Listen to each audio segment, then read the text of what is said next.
Les enfants se trouvant au camp de réinstallation de Dare apprenant des techniques pour échapper au futur tremblement de terre sous la direction d'experts de l'Agence du Gansu pour les tremblements de terre. Malgré leurs rires innocents, leurs maisons se sont effondrées ou ont subi de lourds dégâts. Mais les experts disent qu'ils espèrent qu'ils auront moins peur après avoir compris les causes des tremblements de terre.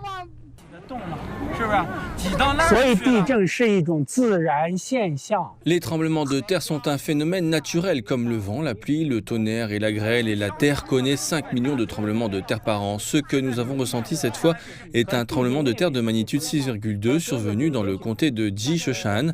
Des personnes sont blessées en raison de l'effondrement de bâtiments. Le tremblement de terre lui-même ne fait pas directement de victimes, mais n'oubliez pas de dire à vos parents que les maisons doivent être reconstruites conformément aux normes de prévention des tremblements de terre. Les experts apportent également des livres pour que les enfants puissent lire. Ils sont ici pour mener une enquête sur l'intensité des tremblements de terre et ils donnent des conférences durant leur temps libre. Et quand il y a un séisme, il faut courir en diagonale sur le flanc de la colline. Si nous sommes dans une tour d'habitation élevée, nous devons d'abord chercher à éviter le danger dans le coin, puis sortir lorsque le tremblement de terre s'arrête.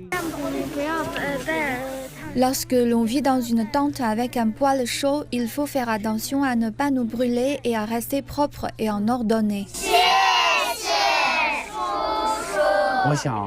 Nous avons acheté les livres hier pour qu'ils sachent que tout le monde se soucie d'eux. Grâce aux enfants, nous savons que la population locale est très sensibilisée aux tremblements de terre et à la prévention des catastrophes. Passant d'un travail de secours à la reprise de la vie au sein des communautés affectées, les autorités affirment qu'elles construiront une bibliothèque et des salles de classe dans le camp de réinstallation afin de s'assurer que les élèves et les enfants puissent poursuivre leurs études.